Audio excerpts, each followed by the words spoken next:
আসলে প্রকৃতির কাছে জীবনযাপন করার মর্মই আলাদা। প্রকৃতির সাথে বেঁচে থাকা হলো আসল বেঁচে থাকা, আর বাকি সব হচ্ছে মিথ্যা।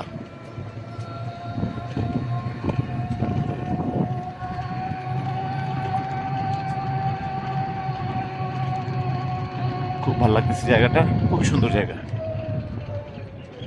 আমরা এখানে স্টপেজ দিব, একটু বিরতি দিব, যাত্রা বিরতি।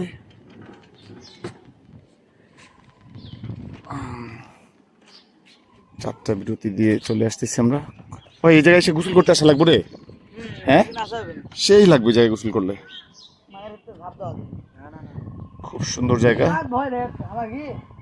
টাকা তিকুর আমার পাইলট, কিন্তু পাইলটের এখনো প্লেন জোগাড় করতে পারি নাই।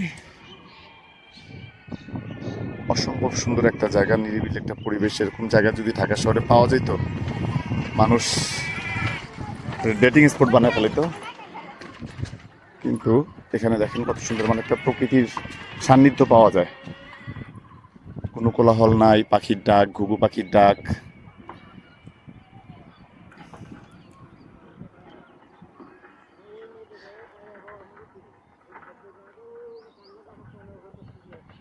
ওইখানে মাছও ধরছে বড়শি দিয়ে।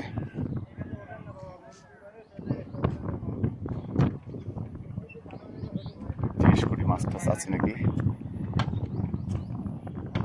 ও চাচা, মাছ টাছ পাইলেন কিছু?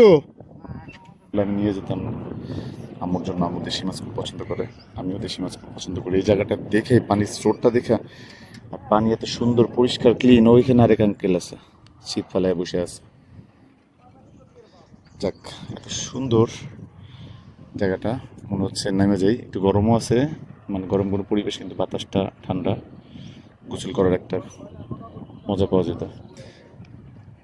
ঠিক আছে, সবাই ভালো থাকবেন, আল্লাহ হাফেজ। এরকম সুন্দর সুন্দর জায়গা নিয়ে আসবো আপনাদের সামনে, আরও দোয়া করবেন।